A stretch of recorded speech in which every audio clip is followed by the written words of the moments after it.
में सफल होना चाहते हैं, हर लोग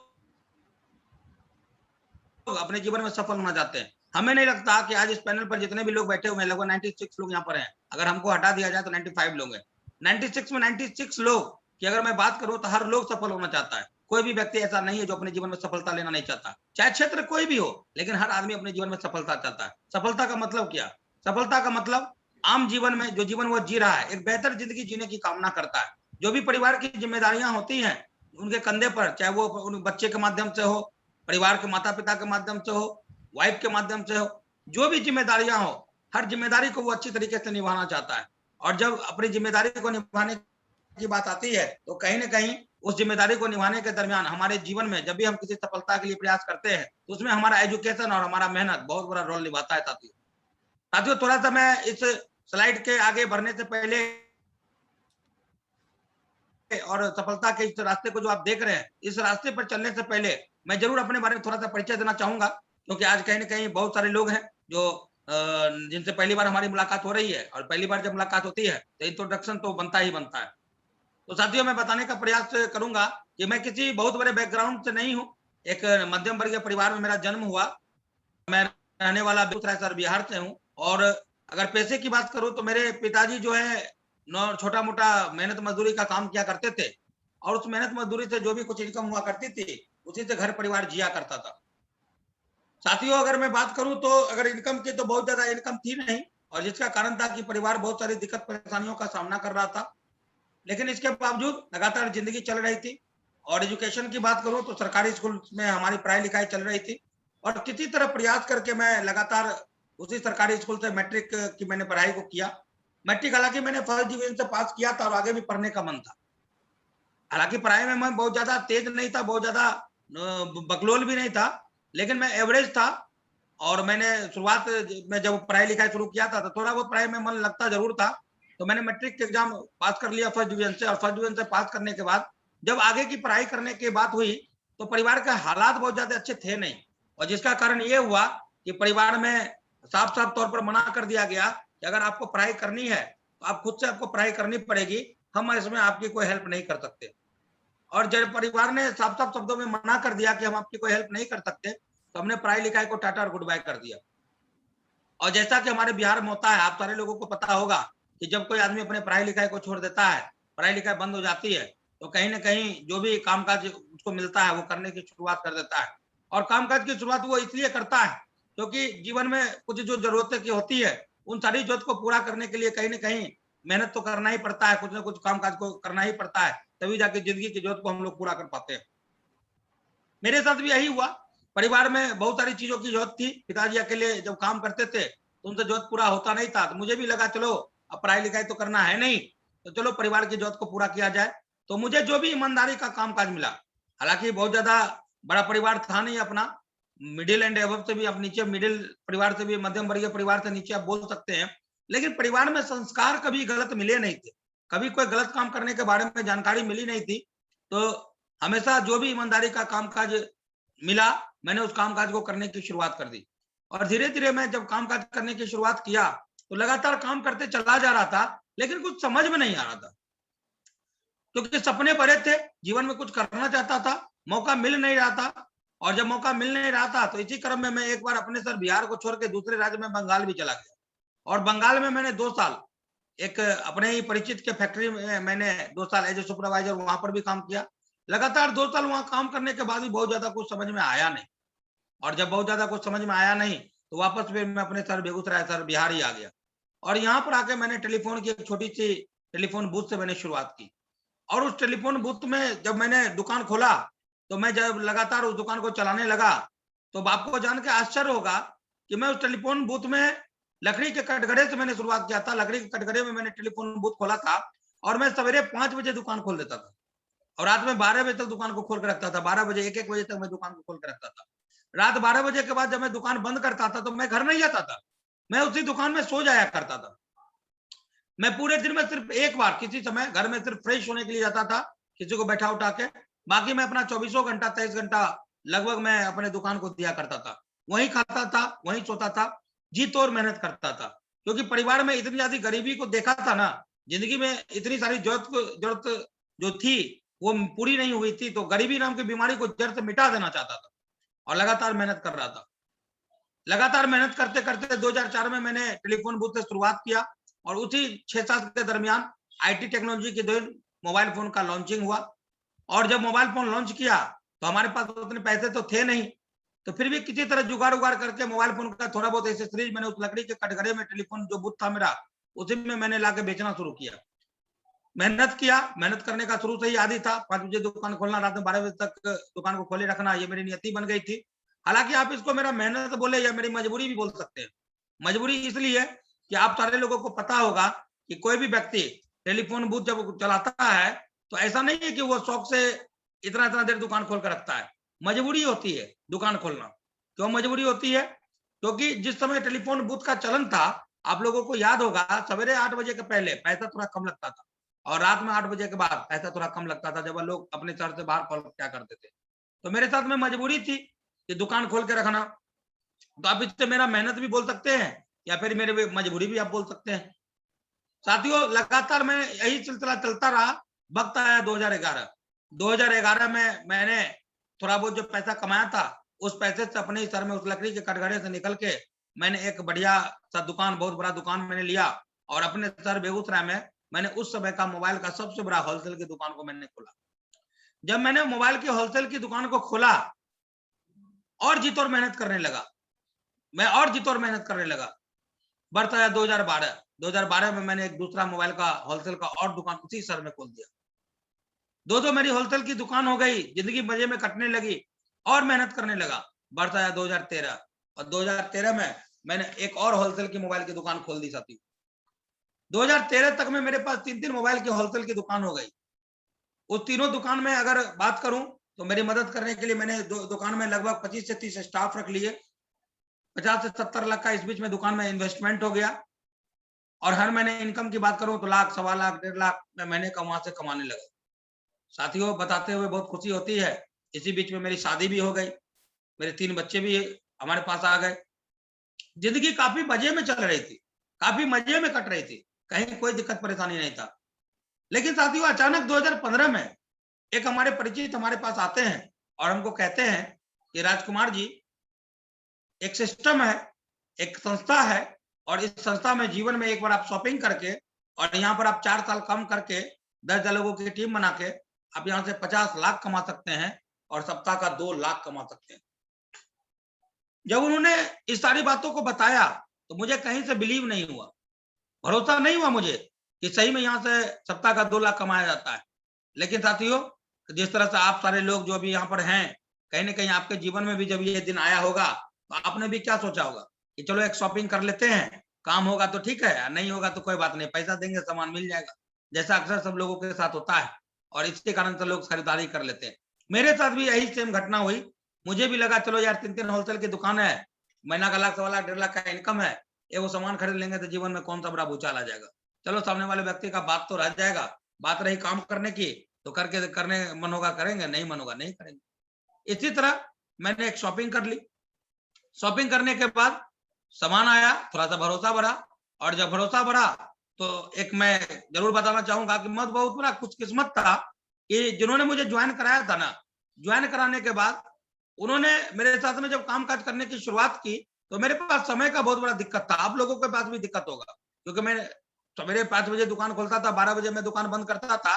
ये उस एसटीडी बूथ का कहानी था। लेकिन जब मैं 3 होलसेल की दुकान का मालिक हो गया था तो मैंने अपने जीवन में थोड़े बहुत बदलाव लाए थे। मैं 9-10 बजे दुकान जाता था और रात में मैं 10 बजे तक दुकान को बंद कर देता था। हालांकि संडे मंडे नहीं था मेरे पास और इस तरह से जीवन चल रहा था। तो मैंने जब इस बिजनेस की शुरुआत की, एक शॉपिंग किया और सर ने बताया कि इस तरह से कामकाज होता है और हम आपको मदद करेंगे, तो उनकी बात को मान के मैंने कामकाज करने की शुरुआत कर दी। सवेरे मैंने 7 से 9 2 घंटे को मैनेज किया और 2 घंटे मैनेज करने के बाद लगातार मैंने कामकाज की शुरुआत कर दी। मुझे लगा था कि इतना बड़ा मैं बिजनेस करता हूँ, 3 होलसेल की दुकान चलाता हूँ, दर्जनों लोग हैं, सैकड़ों लोग हैं जिनसे हमारे अच्छे संबंध हैं, हम तो जिसको भी बोलेंगे वो तो जुड़ जाएगा। और इसी सोच के साथ मैं जब फील्ड में गया, लोगों को बताने की शुरुआत की तो मेरे साथ में अजब गजब होने लगा।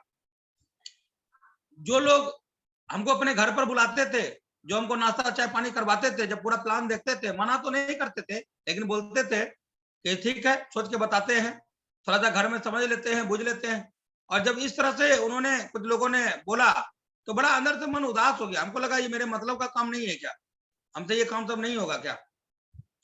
और लगातार इसके बावजूद मैं करे चला जा रहा था। एक वक्त ऐसा आया जब कुछ लोग हमारे दुकान पर आके हमको बोलने लगे कि कोई नया काम शुरू किए हैं क्या। तो बोला हाँ। तो वही आपके बारे में लोग बोल रहा था कि राजकुमार जी पागल हो गए हैं, वो सारे चुटकुला को नया काम शुरू कर दिए हैं, अपने फंस गए, लोग को फंसाने के लिए घरे घर घूम रहे हैं, उनका दिमाग उमाग काम नहीं करता है, ऐसी कंपनी चलती नहीं है, कंपनी भाग जाती है, ऐसा ऐसा लोग बोल रहे थे। जब उनकी बात को सुना तो और दिक्कत परेशानी होने लगी। यार ऐसा क्या हो गया, एक शॉपिंग करने की बात मैंने बताया और एक शॉपिंग करना तो दूर, लोग ऐसा ऐसा बोलने लगे हैं। तो मन बहुत उदास हुआ और लगा कि ये काम हमसे नहीं होगा। और मुझे जब लगा कि ये काम हमसे नहीं होगा, तो मुझे याद आई अपने अपलाइन की, और मैं अपने अपलाइन से संपर्क किया। और अपने अपलाइन से संपर्क करने के बाद मैंने उनसे मुलाकात की, उनको बुलाया अपनी दुकान पर, और मैंने उनको बोला कि सर ये काम हमसे नहीं होगा, हमें लगता है ये काम हमसे नहीं होगा। और उसका कारण ये है, ये काम नहीं होने का सबसे बड़ा जो कारण है, वो कारण ये है कि मैं अपने मोबाइल दुकान पर बैठता हूँ, और मोबाइल दुकान पर जब मैं बैठता हूँ तो लोग आते हैं, मोबाइल निकलवाते हैं, पैसा देते हैं और लेके चले जाते हैं। कभी कोई दिक्कत परेशानी नहीं होती है। कोई अगर ज्यादा दिक्कत भी करता है तो सिर्फ वही करता है कि 10,000 का मोबाइल है, चलिए 9500 हम दे दीजिए, 500 रुपया कम कर लीजिए। कोई कहता है 5,000 आज ले लीजिए, 5,000 10 दिन बाद दे देंगे। इतना दिक्कत परेशानी का सामना जरूर करना पड़ता है, लेकिन कोई मेरा मजाक तो नहीं उड़ाता है। इस बिजनेस में मैं एक बार किसी को जाता हूँ, बताता हूँ शॉपिंग करने के लिए, लोग कहते हैं कि ठीक है कल आइए, परसों आइए, और जब जाता हूँ तो घर में रहते हुए मना कर देते हैं। लोग मिलना पसंद नहीं करते, रास्ते में देखते हैं तो बगल से कट लेते हैं। और मेरे दुकान पर जो आते हैं बोलते हैं फलाना आदमी आपके बारे में ऐसा ऐसा बोला था कि कंपनी चलती नहीं है, खुद फंस गए हैं। तो लगता है ये काम हमसे होगा नहीं। तो सर थोड़ी देर हमारी बात को सुने, समझे, मुस्कुराए, फिर उन्होंने कहा कि राजकुमार जी एक बात बताइए, आपके जो खास खास दोस्त थे जिनको आपने बताया और हमने जाके साथ में जो बताया था, तो आपको क्या क्या बोलते हैं। बोले सर मुंह पर तो कुछ नहीं बोलता है, लेकिन पीठ पीछे सुनने में आया है, बोलता है पागल हो गए हैं, ऐसा कुछ होता नहीं है, फालतू का कामकाज है। तो सर ने हमें बहुत समझाया और बोला एक काम करिए, आपका जो खास दोस्त है ना जिनके यहाँ हम गए थे, आप उनको फोन लगाइए और उनको कहिए कि ये दोस्त ऐसा है कि अगर आपको भरोसा नहीं है ना तो आप काम मत करो, आप काम मत करो, आप ऐसा करो, आप एक शॉपिंग कर लो, और शॉपिंग करने के बाद आप पैसा दोगे, सामान मिल जाएगा, हम गारंटर हैं, काम काज आप मत करना। तो हालांकि मन तो मेरा नहीं था कि मैं सर की इस बात को मानूं, लेकिन मैंने फिर भी सर के दबाव में मैंने अपने दोस्त को फोन किया। और वो दोस्त मेरा ऐसा दोस्त था जो मेरे साथ में लगभग 15 घंटा 12 घंटा मेरे साथ में ही रहा करता था, सिर्फ रात में ही वो अपना घर जाया करता था, बाकी पूरा दिन मेरे साथ ही रहा करता था। हालांकि उसका अपना भी रोजी रोजगार था। तो मैंने उसको फोन किया और बोला दोस्त ऐसा है, जिस बिजनेस के बारे में मैंने बताया था, तो तुमको अगर भरोसा नहीं होता है कि यहाँ से कामकाज होता है या नहीं होता है, तो छोड़ो, तुम कामकाज मत करना, तुम ऐसा करो एक शॉपिंग करो, और एक शॉपिंग करने के बाद मन होगा तो काम करना, नहीं मन होगा तो काम मत करना, एक कदम हम आगे बढ़ जाएंगे, तुम एक शॉपिंग कर लो। मेरा दोस्त सामने से जवाब देता है कि दोस्त ऐसा है कि आपका जो सामान है वो कितने का आता है। उस समय वही 8-10 हजार रुपए से स्वेडिंग होती थी। तो मैंने बोला 8 से 10 हजार रुपए से। तो उन्होंने कहा कि ठीक है कोई बात नहीं है, 8,000 रुपया आप हमसे ले लीजिए, जो खाना पीना खा पी लीजिए, हम आपका कोई शॉपिंग नहीं करेंगे। मुझे बहुत बुरा लगा। मैंने सर को बोला, फोन काट दिया और सर को बोला सर मेरा दोस्त बोल रहा है कि 8,000 रुपया ले लो, जो खाना पीना है खा पी लो, लेकिन तुम्हारी कंपनी से कुछ सामान खरीदारी हम नहीं करें। सर फिर से हंसे और सर ने फिर बोला कि राजकुमार जी एक काम करिए, उनको फोन करके बोलिए कि ठीक है कोई बात नहीं है दोस्त, तुम सामान का शॉपिंग मत करो, लेकिन एक बात बताओ, तुम हमको सिर्फ इतना बता दो कि इस बिजनेस में हम ऐसा क्या करें जो तुम हमारे कंपनी से खरीदारी कर लोगे। हमने फिर फोन किया और पूछा कि दोस्त एक बात बताओ कि हम ऐसा क्या करें जो तुम हमारी संस्था से खरीदारी कर लोगे। उधर से बड़ा मीठा जवाब आया कि ऐसा है कि जिस दिन आप 1 लाख रुपया महीना कमाने लगेगा ना, उस दिन हम आपके कंपनी से शॉपिंग जरूर कर लेंगे। साथियों जैसे ही मैंने ये बात सुना, अंदर में जो है ना पूरा एकदम बिजली सा लगा, झटका लग गया कि ये क्या बोल दिया। जिस आदमी के नीचे एक लोगों की टीम नहीं है, अभी मेरा शुरुआत नहीं हुआ है, लेफ्ट क्लियर नहीं हुआ, और सामने वाला मेरा इतना अच्छा दोस्त वो 8,000 रुपया हमको खाने पीने के लिए दे रहा है कि खा पी लो, खर्च कर दो, वापस करने की कोई जरूरत नहीं है, और इस बिजनेस में हमको कहता है कि 1 लाख रुपया कमा के आना तब हम शॉपिंग कर लेंगे। हमने सर को बोला सर ऐसा ऐसा बात बोल रहा है। सर ने सारी बातों को सुना और उन्होंने कहा कि राजकुमार जी 2 रास्ते हैं आपके पास। उन्होंने बोला क्या। सर ने बोला राजकुमार जी एक तो रास्ता है कि आज से आज आप इस बिजनेस को छोड़ दो, पैसा दिए हैं, सामान मिल ही गया है, आज से इस काम को करने की कोई जरूरत नहीं, मोबाइल दुकानदार हो, मोबाइल दुकान चलाओ। एक तो ये रास्ता है, और एक दूसरा रास्ता और भी है। हमने बोला वो क्या? उन्होंने बोला दूसरा रास्ता बताऊंगा पहले, लेकिन एक बात सुन लो कि पहला जो रास्ता है कि आज से आज इस बिजनेस को अगर छोड़ देते हो, मोबाइल दुकानदार हो, मोबाइल दुकानदार तो रहोगे, कोई दिक्कत नहीं है। सिर्फ एक बात याद रखना कि जितने भी व्यक्ति को आपने बताया है ना कि यहाँ से लाखों रुपया महीना लोग कमाते हैं, डायमंड बनते हैं, सप्ताह का 2 लाख कमाते हैं, अगर आपने इस बिजनेस को छोड़ दिया ना, तो जब जब वो आदमी आपको मार्केट में कहीं मिलेगा, आपके दुकान पर आएगा, उसकी नजरें जो है ना, आपकी नजरें से जब मिलेंगी ना, तो आपकी नजरों उसकी नजरें आपका मजाक उड़ाएगी। उसकी नजरें आपसे पूछेंगी कि राजकुमार जी बन गए डायमंड, कमा लिए लाखों रुपया, और आपके पास कोई जवाब नहीं होगा। और एक दूसरा रास्ता और भी। हमने पूछा वो क्या? उन्होंने बोला कि आपका दोस्त कहता है कि 1 लाख रुपया महीना जब कमाने लगोगे तो आना, हम ज्वाइन कर लेंगे। तो कोई बात नहीं, हम आपके साथ हैं, चलो 1 लाख रुपया कमा के दिखा देते हैं। साथियों, जब सर ने इस तरह से बातें बोली तो अंदर से लगा कि जीवन में एक तरफ वो मेरा दोस्त है, एक तरफ मेरा वो समाज है जो कहता है ऐसा कुछ होता नहीं, और एक तरफ वे व्यक्ति हैं जो सिर्फ जिनके कहने से मैंने एक शॉपिंग किया और इनको इस बात का भरोसा है कि हम यहाँ से लाखों रुपया महीना कमा सकते हैं। मुझे लगा कि इनकी बात माननी चाहिए, और उस दिन से लेके मैंने आज तक कभी किंतु परंतु लेकिन नहीं किया, मैं उनकी बात को मानता चला गया। उनकी बात को मानने के दरमियान इसी तरह के फ्राइडे को ट्रेनिंग करने को हमारे शहर में सिस्टम था, वेन्यू चालू था, और फ्राइडे की ट्रेनिंग हुआ करती थी। सर ने हमें बताया कि अगर बड़ा काम करना है तो सीखना पड़ेगा, फ्राइडे की ट्रेनिंग मानी पड़ेगी। हमने फ्राइडे की ट्रेनिंग में लगातार जाना शुरू किया, बहुत सारे सिस्टम के एक्टिविटीज में जाना शुरू किया, दिशा वर्कशॉप लेने का मौका मिला, और जब इन सारी चीजों को लेना शुरू किया और सीखना शुरू किया, और जब इन सारी चीजों को सीखने के बाद मैंने धीरे धीरे लगातार काम को जारी रखा, तो साथियों बताते हुए बहुत खुशी होती है कि आज अप्रैल 2015 में मैंने इस बिजनेस की शुरुआत की थी, अप्रैल 2021 अभी खत्म हुआ है, मई शुरुआत में है, आज मेरा 6 साल कंप्लीट हो चुका है। 19,500 लोग आज मेरे साथ काम कर रहे हैं, 19,500 लोग आज मेरे साथ में काम कर रहे हैं। उस व्यक्ति के साथ में जिस व्यक्ति को उसका दोस्त बोला था कि 1 लाख रुपया कमाना तब ज्वाइन करेंगे, वो व्यक्ति आज 19,500 लोगों का टीम के साथ में काम कर रहा है। मेरा दोस्त बोला था 1 लाख रुपया महीना कमा लोगे तो आना मेरे पास में। साथियों, मैं बता दूं, इस सफर के दरमियान मेरे जीवन में ऐसे पल आए जब मेरी इनकम महीने का 20,000 निकल के आना शुरू हो गया। मेरी इनकम महीने का जब 30,000 निकल के आना शुरू हुआ, और जब मेरी इनकम महीने का 50,000 रुपया जब निकल के आना शुरू हुआ, तो मैं अपने दोस्त के पास गया, उसी दोस्त के पास जो बोला था 1 लाख रुपया कमाओगे तो आना। मैं उसके पास गया, मैंने उसे अपना अकाउंट स्टेटमेंट दिखाया कि दोस्त बहुत बहुत धन्यवाद आपका, ये देखो महीने का 50,000 इस बिजनेस से मैं भी कमाने शुरू कर दिया हूँ, लेकिन मैं आज आपको ज्वाइन नहीं करा सकता, आपको शॉपिंग नहीं करवा सकता, क्योंकि आपने बोला था 1 लाख रुपया कमाओगे तो मेरे पास आना। और मैं चला आया और मेहनत किया। जीवन में ऐसा भी दिन आया जब मैं महीने का 80,000 रुपया भी कमाने लगा, उस दिन भी मैं उसके पास गया, और जाने के बाद मैंने उस दिन बोला कि दोस्त बहुत बहुत धन्यवाद आपका, आज आप ही की वजह से महीने का 80,000 मैं इस बिजनेस से ले पा रहा हूँ,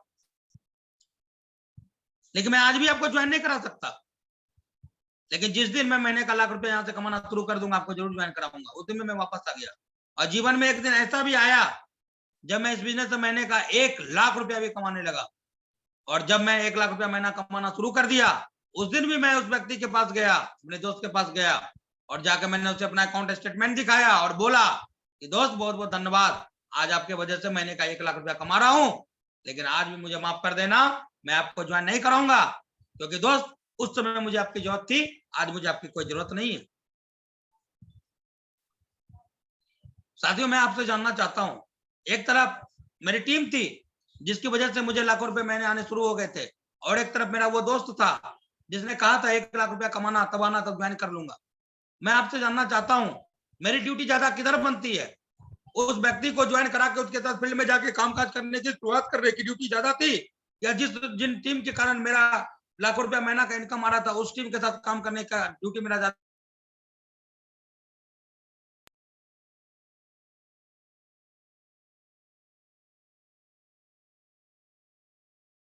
हालांकि मेरे संबंध उनसे बरकरार है, लेकिन मैंने कभी आज तक ज्वाइन नहीं कराया।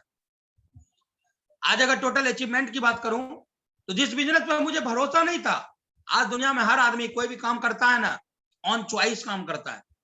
चॉइस होता है तब वो इस कामकाज को करता है, चाहे वो दुनिया का कोई काम हो। टीचर बनना चाहता है, चॉइस होता है, पढ़ाई करता है, टीचर बन जाता है। इंजीनियर बनने का चॉइस होता है, इंजीनियरिंग की पढ़ाई करता है। डॉक्टर बनना चाहता है, डॉक्टर का पढ़ाई करता है, बाय चॉइस डॉक्टर बन जाता है, इंजीनियर बन जाता है। दुनिया का इकलौता काम मैंने पूरे 6 साल के दरमियान देखा, इकलौता ऐसा काम जहां इतनी बड़ी सफलता, मुझे नहीं पता था कि कोई अचानक, और उसने मुझे बिजनेस के बारे में बताया, और बताने के बाद उंगली पकड़ के चलना सिखाया। कभी कभी मैं सोचता हूं कि आज उनके द्वारा बताए गए रास्ते पे मैं 6 साल चल के आज अगर टोटल इनकम की बात करूं तो मैं 85 लाख रुपया से भी ज्यादा इनकम ले चुका हूं, भारत सरकार को टैक्स देके 1 नंबर का व्हाइट मनी। 85 लाख रुपए से ज्यादा का इनकम ले चुका हूं। आज अगर महीने की इनकम की बात करूं तो हर महीने इस लॉकडाउन में भी, जहां पर लोग परेशान हैं, लोगों की नौकरियां चली गई, लोग आधे तनख्वाह में काम करने के लिए मजबूर हैं, लोग दुकान बिजनेसमैन अपने ऑफिस को बंद करके किराया देने के लिए मजबूर है, बाल बच्चे को घर में बैठा के स्कूल का फीस देने के लिए मजबूर है। आज इस लॉकडाउन में भी 19,500 लोगों के वजह से संस्थाओं का वेबसाइट चालू है, ऑनलाइन कामकाज हो रहा है, और हर महीने लाखों रुपए महीने की इनकम को ले पा रहा हूं। कभी कभी मैं सोच,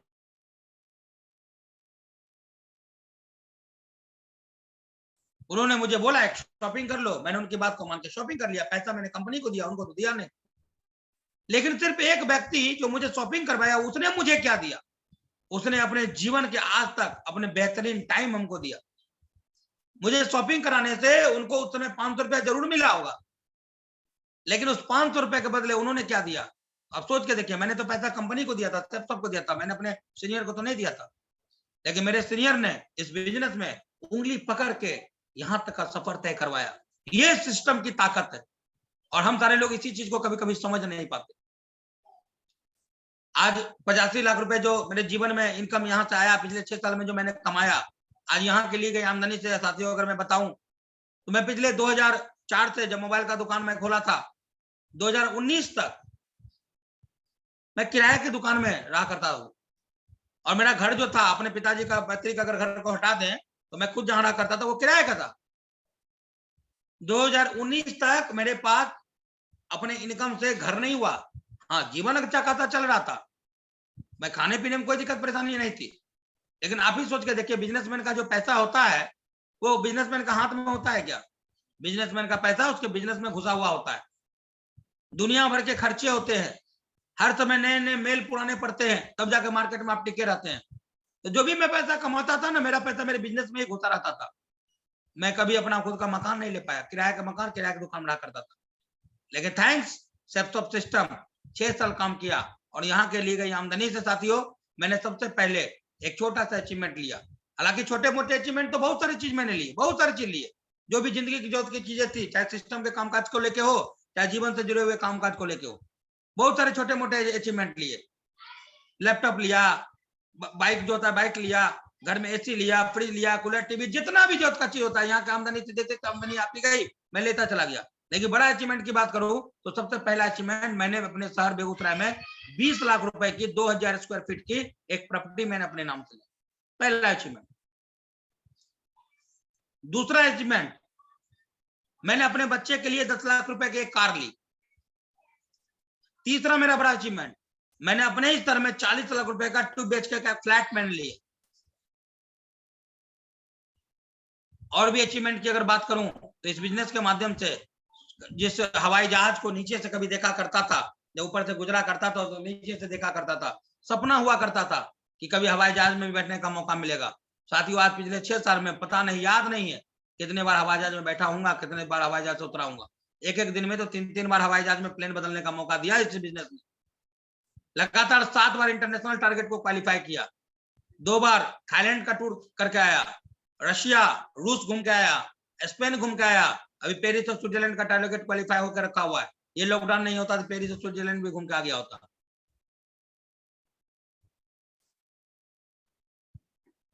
साथियों भरोसा नहीं था इस बिजनेस पर, सर ने बताया जरूर था कि जब आप इस सफलता के रास्ते, जो रास्ते को आप देख रहे हैं ना, इस रास्ते पे जब आप चलने की शुरुआत करेंगे तो जीवन में इस तरह से बदलाव आएंगे, सर बताते थे। भरोसा नहीं कुछ अगर हुआ है तो मात्र और मात्र 6 साल टिके रहने की वजह से हुआ। कभी कभी मैं सोचता हूं क्या किया मैंने इस सफलता के रास्ते पर चलने के बाद, क्या किया? तो एक जवाब आता है, राजकुमार जी आपने तो कुछ नहीं किया, कुछ नहीं किया मैंने। लोगों को ना बहुत भारी काम लगता है, डायरेक्ट सेलिंग में काम करना, लोगों को बताना, लोगों का ना सुनना बहुत भारी काम लगता है। लेकिन मैं आपको बताऊं, मेरे नजरिए से, मेरे अनुभव से, दुनिया का सबसे आसान काम है डायरेक्ट सेलिंग में डायमंड बनना। इससे तो मेहनत का काम है आम जीवन में नौकरी करना और अपना रोजगार करना। दुनिया का इकलौता और आसान काम है जिस काम को सिर्फ 4 साल तक लोगों से अच्छे संबंध बना के बातचीत करने से आप डायमंड बन जाते हैं और आपकी जिंदगी बदल जाती है। सिर्फ बातचीत ही तो करते हैं ना। आप सोच के देखिए ना, आपके डायमंड लीडर हैं, आपके दीपक जी हैं, इन्होंने भी जो भी समय दिया 4 साल 5 साल जो भी समय दिया है, क्या किया इन्होंने 4-5 साल? इनको अगर दीपक जी को आज हम पूछे कि दीपक जी आज आप जिस लेवल पर है इस लेवल पर आने के लिए क्या ट्रक को आप खींचते हैं क्या? सर पर उठा के कुछ बेचते हैं क्या? कौन सा भारी भरकम आप काम करते हैं? पूछिए तो। कुछ नहीं करते भारी भरकम काम, बस एक काम करते हैं, लोगों से अच्छे संबंध बनाते हैं, अच्छे रिश्ते बनाते हैं और फालतू इधर उधर की बात नहीं करके संस्था के बारे में बात करते हैं, यहाँ के प्रोडक्ट के बारे में बात करते हैं, लोगों को सफलता दिलाने की बात करते हैं। और इतना ही करते करते एक दिन जीवन बदल जाता है। तो चलिए साथियों, यही छोटा सा परिचय था अपना। आज एक लाइन में अगर कहूं तो जीवन में हर वो खुशियां हैं जो एक आम आदमी चाहता है, हर वो खुशियां हैं। आज जिस जो चीज चाहते हैं मिल जाता है, कहीं कोई दिक्कत वाली बात नहीं। हर वो खुशियां हैं इस बिजनेस के माध्यम से। जरूर आगे बताएंगे आज क्या क्या है, जरूर चलते हैं सफलता के रास्ते पे, जो रास्ता आपको दिख रहा है। कहते हैं जब भी किसी सफर की शुरुआत होती है तो सफर के शुरुआत में कहीं ना कहीं हम लोग अपने घरों में कहीं भी निकलते हैं, सफर के शुरुआत के लिए निकलते हैं घर से बाहर, तो कुछ ना कुछ पैकिंग करके निकलते हैं। क्योंकि अगर हम किसी सफलता के रास्ते पर चलने की शुरुआत करें, किसी भी सफर में जाएं और सफर में अगर हम सामान का पैकिंग ना करें तो रास्ते में बहुत सारी दिक्कत परेशानियों का सामना करना पड़ सकता है। तो इस सफलता के रास्ते पर भी जब आप चलने की शुरुआत करेंगे ना, तो कहीं ना कहीं आपको जो है ना कुछ पैकिंग करना पड़ेगा। तो सबसे पहला चीज हम ध्यान देंगे, हमें क्या चीज अपने पास में रखना है। तो सबसे पहला जो हमारा चीज है वो है पेशेंस। सबसे पहला चीज पी से पेशेंस। पेशेंस को आप बहुत नाम दे सकते हैं, धैर्य, धीरज, सब्र, संतोष, हर चीज का नाम दे सकते हैं और सब इसका मतलब भी जानते हैं। एक भी लोग नहीं है, 97 लोग हैं पैनल पर, 97 लोग में एक लोग भी ऐसे नहीं है जो पेशेंस का मतलब नहीं जानते। सारे लोग जानते हैं और सारे लोग ये भी जानते हैं कि दुनिया का कोई ऐसा क्षेत्र नहीं है जिस क्षेत्र में आदमी को धैर्य नहीं रखना पड़ता है, सब्र नहीं रखना पड़ता है। सफलता लेने के लिए हर आदमी को जिस भी क्षेत्र में हो उस क्षेत्र में एक समय देना पड़ता है, एक समय तक धैर्य रखना पड़ता है, संतोष रखना पड़ता है। और मार्केट में लोग रखते भी हैं। आज किसी विद्यार्थी की बात करिए, कोई स्टूडेंट की बात करिए, एक स्टूडेंट लगातार पढ़ाई करता है, ग्रेजुएशन करता है, कंपटीशन की तैयारी करता है, लगातार 20 साल 22 साल 24 साल 25 साल पढ़ाई लिखाई करने के बाद जीवन में एक दिन आता है जब उसे एक अच्छी सी नौकरी मिल जाती है।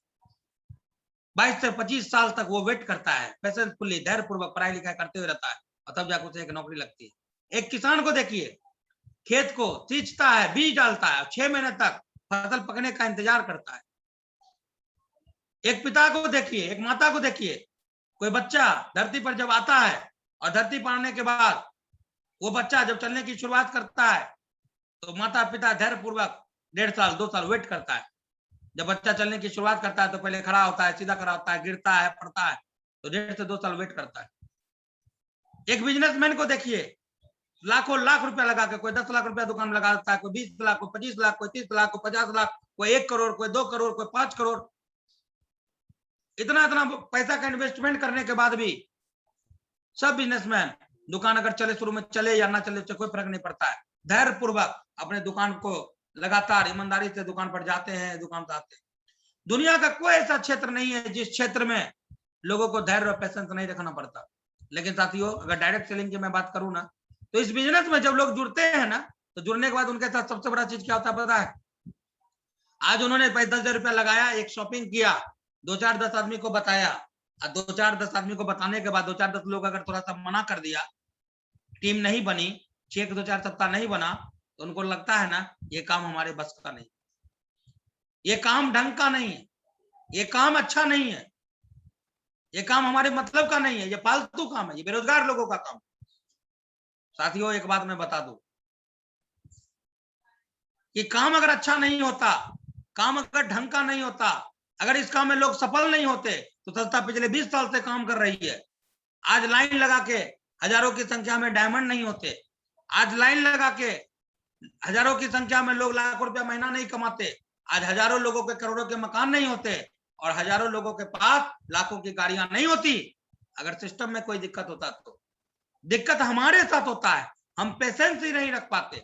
हम आम जीवन में तो पेशेंस रख लेते हैं, आम जीवन में तो हम धैर्य रख लेते हैं, सब्र रख लेते हैं, लेकिन डायरेक्ट सेलिंग में हम सब रखना नहीं चाहते। हम चाहते हैं हम रातों रात यहाँ से हमारा चेक बनना शुरू हो जाए, हर सप्ताह हमारा चेक बनना शुरू हो जाए। जिस तरह से कहते हैं ना, वो था ना अलाउद्दीन का चिराग, कि चिराग को घसा और एक जिन्न निकला और पूछता था हुक्म मेरे आका, और उस जिन्न को कहा जाता था मेरे लिए महल बना दो, तो जिन्न महल बनाता था। तो साथियों मैं आप लोगों से हाथ जोड़ के निवेदन करता हूं कि ये कोई अलाउद्दीन का चिराग नहीं है कि आपने ज्वाइन कर लिया और चिराग को घसेंगे कोई जिन्न निकलेगा और रातों रात आपके सपने को पूरे कर देगा। यहाँ धैर्य रखना पड़ेगा, क्या पेशेंस रखना पड़ेगा,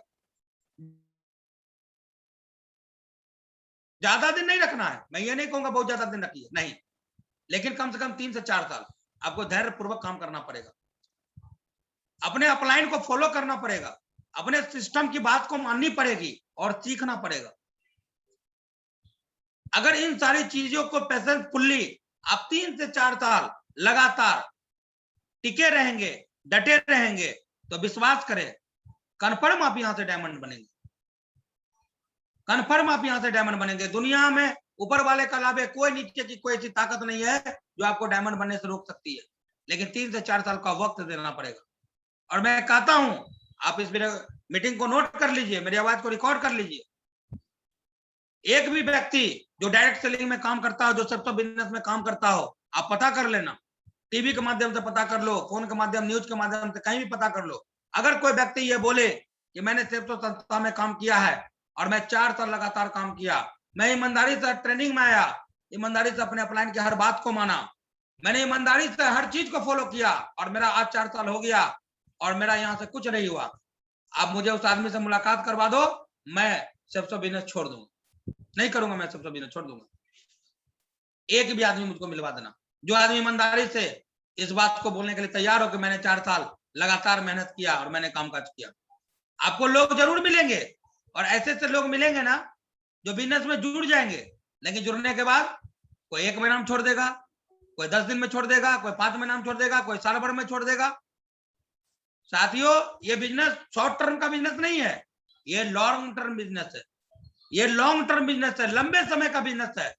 हमें अपने सपनों का महल बनाना है और कोई भी महल रातों रात नहीं बनता, महल बनाने में समय लगता था। ताजमहल भी बना था ना, उसमें समय मन लगा था, रातों रात ताजमहल नहीं बना था। तो साथियों अगर आप भी सेप्सो बिजनेस में अपने सपनों का ताजमहल बनाना चाहते हैं तो आपको भी समय देना पड़ेगा। आज आपका दिया गया समय, आज आप पेशेंसफुली 4 साल अगर डटे रहते हैं, टिके रहते हैं, तो विश्वास करें साथियों, जिस तरह से आज हजारों लोग करोड़ों के मकान में रह रहे हैं, लाखों की गाड़ियों में चलते हैं, डे विल कम, एक दिन आपके जीवन में ऐसा दिन आएगा जब आपके पास भी करोड़ों के मकान होंगे, लाखों की गाड़ियां होंगी और लाखों रुपए महीने की इनकम होगी। और इसी सफर की शुरुआत जब अगले सफर पर हम चलते हैं तो कहीं ना कहीं हमारे पास में जो एक और भी पैकिंग करने का जो चीज होता है वो होता है एटीट्यूड, ए फॉर एटीट्यूड, नजरिया।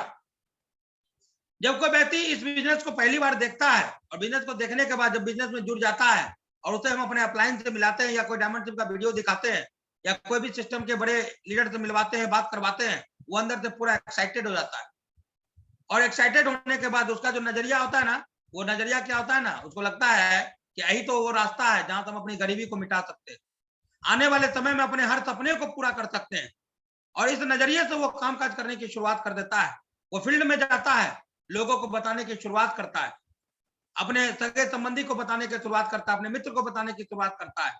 और जैसे ही अपने मित्र को बताने की शुरुआत करता है, अपने सगे संबंधी को बताने की शुरुआत करता है, सामने उसे वाला जो व्यक्ति है वो बोलता है कि ऐसा कुछ होता नहीं, ये सब फालतू के कामकाज है, ये बेरोजगार लोगों के कामकाज है, ये लोगों को उल्लू बनाने के कामकाज है। और जब सामने वाला व्यक्ति ऐसा बोलता है तो जो व्यक्ति इस नजरिए से उस व्यक्ति को बताने के लिए गया था कि इस बिजनेस से तुम अपने सपने को पूरा कर सकते हैं, हम अपने जीवन में तो खुशियां ला सकते हैं। धीरे धीरे क्या होता है, उसका नजरिया चेंज होने लगता है। उसको क्या लगता है कि लगता है सामने वाला व्यक्ति सही बोल रहा है, ये सब फालतू का काम है, ये बेकार काम है। और जब नजरिया चेंज होने लगता है तो कहीं ना कहीं वो बिजनेस से क्विट कर जाता है। साथियों, मैं आप लोगों से एक बात जानना चाहता हूं कि जीवन में अगर आप अपने बच्चे को डॉक्टर बनाना चाहते हैं, इंजीनियर बनाना चाहते हैं, तो इस बात की सही सलाह आपको कौन देगा? अगर आप अपने बच्चे को डॉक्टर बनाना चाहते हैं तो इस बात की सही जानकारी एक बढ़िया डॉक्टर दे सकता है, या कोई बढ़िया इंस्टीट्यूट का प्रोफेसर जो डॉक्टरी की पढ़ाई करवाते हैं वो इस चीज की जानकारी दे सकते हैं। अगर कोई व्यक्ति अपने बच्चे को इंजीनियर बनाना चाहते हैं तो क्या लगता है, इंजीनियर बनाने की जानकारी कौन दे सकता है? इंजीनियर बनाने की जानकारी कोई इंजीनियर बने हुए जो इंजीनियर है वो दे सकते हैं, या फिर इंजीनियर बनाने के लिए जो बढ़िया कोई प्रोफेसर जो इंजीनियरिंग की पढ़ाई करवाते होंगे वो दे सकते हैं। इस बिजनेस में जब हम जुड़ते हैं ना, तो हमारा अपलाइन, हमारा अपाइम करते हैं, बड़े अपलाइन से बात कराते हैं, डायमंड का वीडियो दिखाते हैं, अपने सारे अचीवमेंट का चेक दिखाते हैं, हमारा नजरिया सकारात्मक रहता है। लेकिन जैसे ही हम अपने पड़ोसी के पास जाते हैं और वो क्या कर रहे होते हैं, कोई मेडिसिन दुकानदार होते हैं, कोई किराना दुकानदार होते हैं, कोई जॉब कर रहे होते हैं, और जब जॉब करने वाले व्यक्ति के पास जाते हैं, किसी बिजनेसमैन के पास जाते हैं, और वो कहते हैं ऐसा कुछ होता नहीं है, तो जो नजरिया अपने अपलाइन को देखने के बाद, उनके चेक को देखने के बाद सकारात्मक था, हमारा नजरिया चेंज होने लगता है। और जब नजरिया चेंज होने लगता है तो साथियों, जो बिजनेस हमको अपने सपने को पूरा करने का नजर आता है, वही बिजनेस हमको लगता है कि ये काम हमारे लायक नहीं, और हम बिजनेस से क्विट कर जाते हैं। तो साथियों, सिर्फ इतना ही कहेंगे, पेशेंसफुली 4 साल तक जो व्यक्ति अपने नजरिया को सकारात्मक रखेगा, क्योंकि कहते हैं ना, जला हुआ दीप ही दूसरे दीपक को जला सकता है, जला हुआ दीप ही दूसरे दीप को जला सकता है, बुझा हुआ क्या खाक जलाएगा? तो एक डायमंड ही डायमंड बनने का रास्ता बता सकता है, कोई बनिया या कोई मेडिकल दुकान वाले या कोई व्यवसाय करने वाले क्या खाक बताएंगे? तो अपने नजरिए को 4 साल तक पेशेंस के साथ अगर आप सकारात्मक रख सकते हैं तो साथियों, बिलीव करें, भरोसा करें, डे विल कम, एक दिन आपके जीवन में ऐसा दिन आएगा जिस तरह से आपके सारे अपलाइन आज कहीं ना कहीं करोड़ों के मकान में रहते हैं, लाखों रुपए की गाड़ियों में चलते हैं, लाखों रुपए महीने की इनकम को लेते हैं, एक दिन ऐसा आपके जीवन में जरूर दिन आएगा जब इस तरह की इनकम को और इस तरह की सफलता को आप भी ले पा रहे हो। तो क्या सारे लोग 4 साल तक पेशेंस के साथ अपने नजरिए को सकारात्मक रख के चलने के लिए तैयार हैं? अगर तैयार है तो एक बार बढ़िया से मुट्ठी बांध के दिखा दें कि कुछ भी हो जाए, लेकिन हम 4 साल तक अपने नजरिया को सकारात्मक रख के हम डटने के लिए, टिकने के लिए तैयार हैं। चलिए, इसी सफलता के रास्ते में हम थोड़ा सा आगे और बढ़ते हैं। टीचिबिलिटी, टीचिबिलिटी, सीखना। दुनिया में किसी भी क्षेत्र में आप चले जाइए, काम कितना छोटा से छोटा हो या बड़ा से बड़ा काम हो, कितना भी बड़ा से बड़ा काम हो, कितना छोटा से छोटा काम हो, जब तक आप सीखेंगे नहीं ना, आप उस काम को करने नहीं पाएंगे। आप देखिए जाके अपने गांव घर में, जिस भी शहर में आप रहते हैं, एक छोटा सा मैं मामूली सा बात बताता हूँ। एक कंपाउंडर था जो 3,000 4,000 रुपया महीना कमाते होंगे, 5,000 रुपया महीना कमाते होंगे, 10,000 रुपया महीना कमाते होंगे। आप जाकर पूछिए उस कंपाउंडर साहब से, एक इंजेक्शन लगाने के लिए कितना साल, कितना महीना उनको सीखना पड़ता है। आपके गांव में, आपके शहर में बहुत सारे आपके पुलिस डिपार्टमेंट में कोई जान पहचान के लोग होंगे, जाके पूछिए पुलिस डिपार्टमेंट में जाने के लिए उनको कितना दिन का ट्रेनिंग करना पड़ा। कोई डॉक्टर साहब है, उनसे पूछिए कि पढ़ाई लिखाई पास करने के बाद डॉक्टर बनने के लिए कितना दिन ट्रेनिंग करना पड़ा। तब आपको पता चलेगा कि दुनिया में जितने भी क्षेत्र में सफल लोग हैं ना, सारे सफल लोग उस सफलता को लेने से पहले कहीं ना कहीं ट्रेनिंग लिए हुए हैं या उस चीज के बारे में सीखे हुए। जिस तरह से मैं एक छोटा सा एग्जांपल देता हूं कि मान लीजिए आप बाइक चलाते हैं, हर आदमी बाइक चलाता है, लगभग परसेंटेज आदमी बाइक चलाता है, और कोई आदमी बाइक पिछले 2 साल से चला रहा होगा, कोई 5 साल से चला रहा होगा, कोई 10 साल से चला रहा होगा।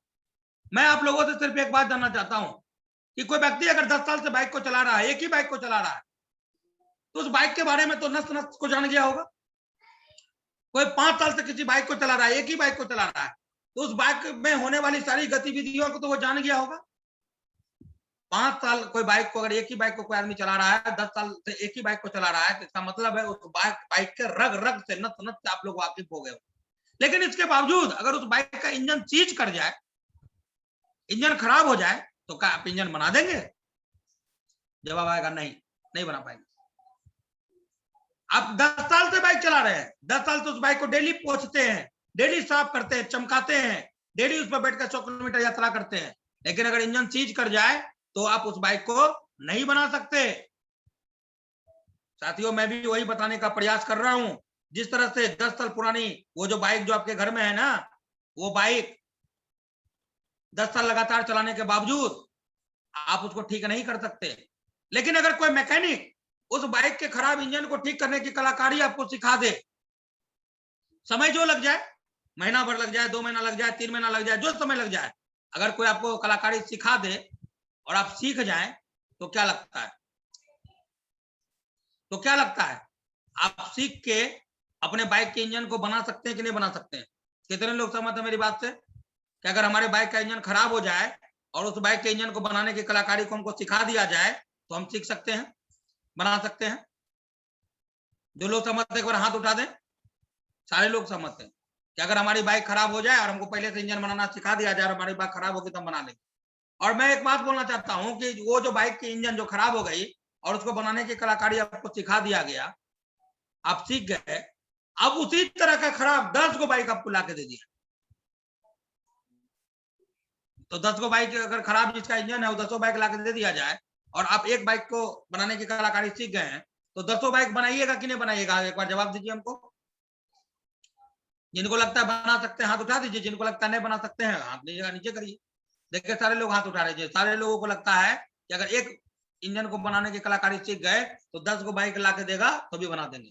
अच्छा 100 बाइक ला के दे देगा, 100 बाइक का इंजन खराब है तो बना सकते हैं कि नहीं बना सकते? समय जो लग जाए। देखिए इससे भी सहमत है।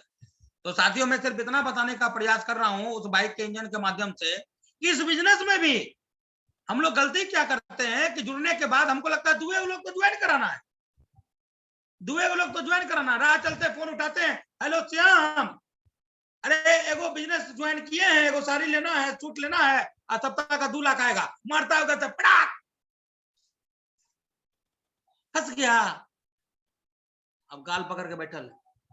फिर थोड़ा देर बाद हिम्मत किया तो सीना होना फुलाया, थोड़ा सीना होना फुलाया, फिर फोन लगाया, हाँ हेलो राम, ऐसा है एगो बिजनेस शुरू किए हैं, सब तो नाम है, 2 गो सूट लेना है, एगो साड़ी लेना है, सप्ताह का 2 लाख कमाएगा। उधर से फिर मारा एक थप्पड़, पैसों दिया? हाँ पैसा तो दे दिए। बोला जो दिया तो दिया, हम नहीं देना। मतलब बिना सीखे डायमंड बनने के राह पर चल जाते हैं। यानी महीने का 8-10 हजार रुपया कमाने के लिए सीखेंगे, 2 महीना 4 महीना 6 महीना साल भर सीखेंगे, 2000 4000 8000 रुपया महीना काम कर कमाने के लिए, लेकिन सप्ताह का 2 लाख कमाना है, लेकिन सीखना नहीं चाहेंगे।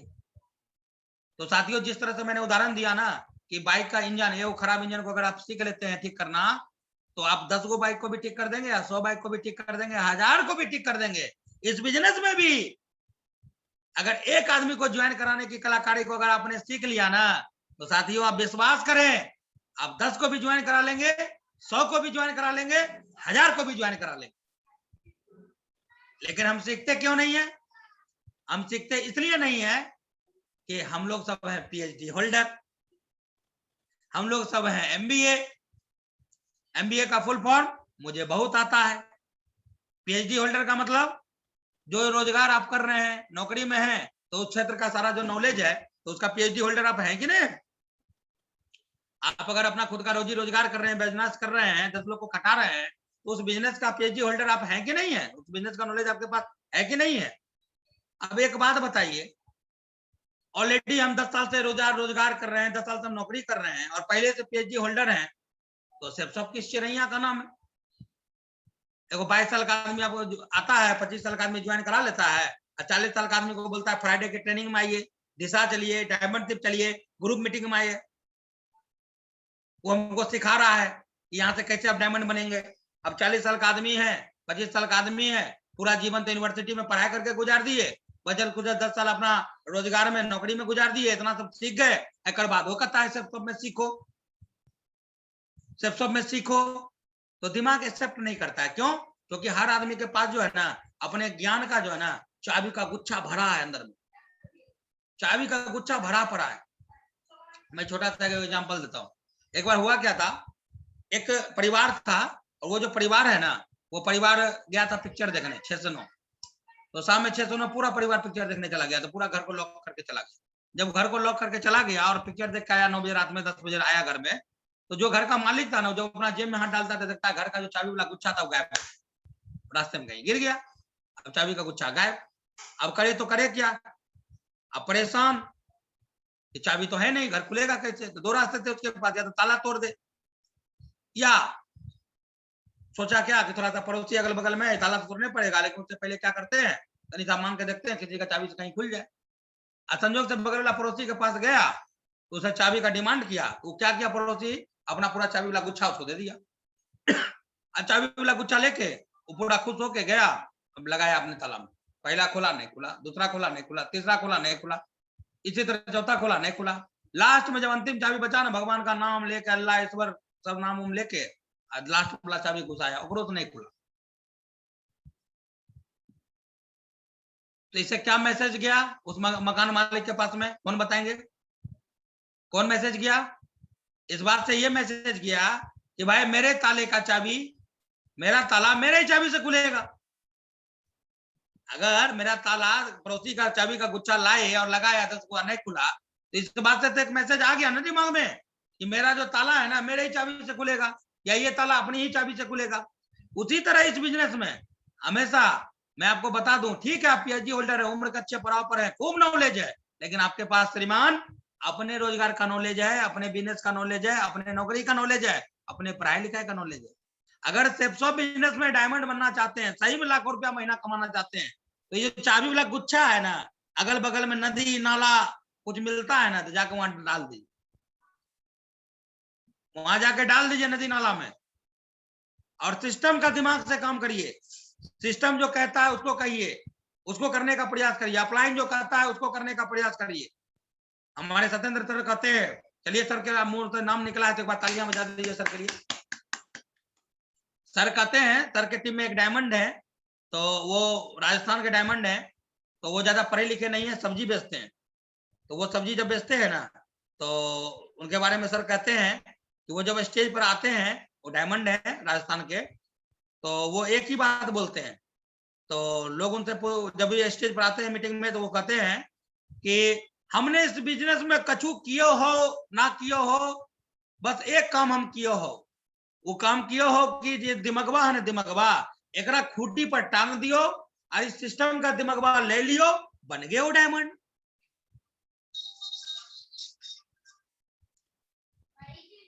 एक सब्जी वाला व्यक्ति को इस बात की समझदारी आ गई, एक सब्जी वाले व्यक्ति को इस बात की समझदारी आ गई, और वो क्या बन गया? डायमंड। क्या किया? अपना जो दिमाग था उसको खुटिया पर टांग दिया, खुट्टी पर, और सिस्टम का दिमाग ले लिया। और हम लोग इतना छोटा काम नहीं कर पाते। तो साथियों, हाथ जोड़ के निवेदन है उन सारे व्यक्ति से जिनके पास दिमाग में ज्ञान का चाबी वाला जो गुच्छा है, अपने अपने विभाग वाला, आज ही रात में जो बगल में नदी नाला जो मिले जाके डालाइएगा। इससे पहले आप क्या किए नहीं किए हमको नहीं पता, लेकिन इतना जरूर कहेंगे कि इस बिजनेस में अगर जीवन में आगे बढ़ना है, सफलता लेनी है, तो अपने अपलाइन की बात को मानना शुरू करिए, सिस्टम को मानना शुरू करिए, और सीखते रहने की आदत को डेवलप करिए। जब तक आप सीखेंगे नहीं, तब तक बहुत बड़ा काम आप कर नहीं पाएंगे।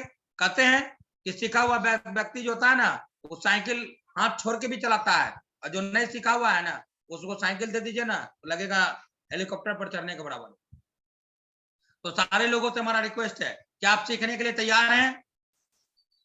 अगर आप सीखने के लिए तैयार हैं, तो हमारा आपसे कमिटमेंट है, अपने अपलाइन के बिहाफ में और दीपक जी के बिहाफ में हम आपसे कमिटमेंट करते हैं कि आपके लीडर बहुत ही दमदार है, चाहे जो भी आपके अपलाइन में आते हैं सारे लीडर दमदार हैं। हमेशा आप जब तक सीखते रहने की आदत को डेवलप करिएगा, ये आपको सिखाते रहेंगे, कभी भी बीच रास्ते में आपको छोड़ेंगे नहीं, इस बात का पूरा भरोसा हमें है।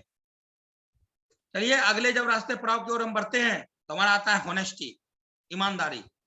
साथियों, आम जीवन में कलयुग है, आम जीवन में कलयुग है। हमें नहीं पता कि आम जीवन में बहुत ज्यादा ईमानदारी करेंगे तो हमारा कामकाज होगा कि नहीं होगा। अगर मैं अपनी बात करूं तो मुझे तो लगता है कि आम जीवन में जिस प्रोफेसर में मैं हूं, जिस मोबाइल दुकान को मैं चला रहा हूं, अगर मैं ईमानदारी से वहां कामकाज करूं तो हमको नहीं लगता कि मेरा दुकान वहां चलेगा। एग्जाम्पल के तौर पर मैं आपको बताने का प्रयास करता हूं कि मेरे बहुत सारे कस्टमर आते हैं, अगर मैं उनको ईमानदारी से बता दूं कि मोबाइल 9,000 का है, आप हमको 9200 दीजिए, हमको नहीं लगता है को कस्टमर जो है ना हमको 9200 देगा, कहेगा 8800 ले लीजिए, दिन भर कमेबे करते। तो हमको वहां पर झूठ बोलना पड़ता है। झूठ क्या बोलना पड़ता है? झूठ हमको ये बोलना पड़ता है कि देखिए ना, ये जो मोबाइल है ना, ये मोबाइल मेरा खरीदारी 9500 का है, 9700 दे दीजिए ना, तब वो हमको 92-9300 रुपया दे के जाता है। यानी आम जीवन में हम हो चाहे आप हो, थोड़ा बहुत झूठ सच बोलना पड़ता है। थोड़ा बहुत अगर झूठ सच नहीं बोलेंगे तो बहुत बड़ा काम नहीं कर पाएंगे। थोड़ा बहुत झूठ सच वहां बोलना पड़ता है।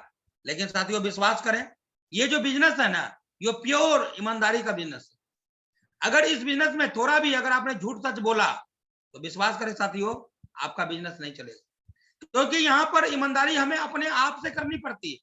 यहाँ की ईमानदारी हमें किसी पड़ोसी से नहीं करनी पड़ती, किसी दूसरे व्यक्ति से नहीं करनी पड़ती। यहाँ पर प्रॉपर हमें ईमानदारी अपने आप से करनी पड़ती है, अपने टीम से करनी पड़ती है, अपने सिस्टम से करनी पड़ती है, अपने अपलाइन से करनी पड़ती है। और अगर इस ईमानदारी में हमने थोड़ा सा भी बेईमानी को अगर मिक्सअप किया तो कहीं ना कहीं बहुत बड़ा काम हम नहीं कर पाएंगे। एक छोटा सा एग्जांपल देता हूं। अगर मान लीजिए कोई अपलाइन अपने काम से ईमानदारी नहीं है, कोई डाउनलाइन समय लिया कि सर हमको 9 बजे आपके साथ में चलना है, काम काज करना है, थोड़ा एक प्लान करना है, फॉलो करना है। अपलाइन ने बोला चलो ठीक है चलेंगे, अपलाइन ने समय दे दिया। और जब डाउनलाइन को जब समय देने की बारी आई, डाउनलाइन ने फोन किया सर चलना है, तो अपलाइन कहता है कि मेरा ऐसा है, मेरा तबीयत तो ठीक नहीं है। ठीक है तुम ऐसा करो, तुम ही कर लो, तुम ही कर लो। तो अपलाइन डाउनलाइन को लगा कि सर का तबीयत सही में खराब है, तो चलो कोई बात नहीं, हम प्रयास करते हैं करने का। और इसी बीच में क्या हुआ कि सर ने तो बोल दिया कि तबीयत खराब है, लेकिन गलती से सर को ध्यान रहा नहीं और चले गए मार्केट में घूमने या अपने निजी कामकाज से। और वो जो डाउनलाइन था वो भी किसी कामकाज से निकला और दोनों की नजरें मिल गई, दोनों का टकरा गया। अब एक बात बताइए, कोई भी आदमी अगर कोई कह दे कि हम बिजी हैं, मतलब मेरा तबीयत खराब है, और अपना निजी कामकाज को करने के लिए करे, तो क्या लगता है आपको? वो डाउनलाइन जब उसको मार्केट में देखेगा तो आगे इज्जत करेगा क्या? और जब आगे इज्जत नहीं करेगा तो क्या उनकी बात को मानेगा क्या? और ऐसा नहीं है कि सिर्फ अपलाइन ही ऐसा करते हैं, मैं आपको जानकारी को बता दूं, कुछ डाउनलाइन भी ऐसा करते हैं। सारा दोस्त अपलाइन का नहीं होता है, कुछ डाउनलाइन भी होते हैं। वो क्या करेंगे? अपलाइन का समय ले लेंगे। अब अपलाइन समय दे दिया कि हाँ भाई हमको कल जाना है फलाने के साथ, और जब कल जाने का समय आया ना तो फोन करके क्या बोलेगा, सर जहां जाना था ना उसका तो फलाना आदमी अब मर गया, जाने को उसको खुद मन नहीं है, लेकिन क्या कहेगा, फलाना आदमी अब मर गया। अब अपलाइन जो समय उसको दिया था किसी और को तो दिया नहीं, अपलाइन का 2 घंटा बर्बाद कर दिया। और ऐसा 1 दिन कर दिया, 2 दिन कर दिया। अब एक बात बताइए, कोई डाउनलाइन अगर अपलाइन को 2 दिन ठग ले तो क्या लगता है अपलाइन तीसरा दिन ठगा जाएगा क्या? अपलाइन तीसरा दिन नहीं ठगाएगा। अपलाइन क्या करेगा, 2 दिन के बाद आपकी बात को महत्व नहीं देगा, आपको समय दे भी देगा ना तो महत्व नहीं देगा, वो अपना दूसरा काम करने में बिजी रहेगा, वो किसी और को भी समय दे देगा, क्योंकि आपके बारे में जानता है, क्योंकि आपने तो ईमानदारी किया नहीं।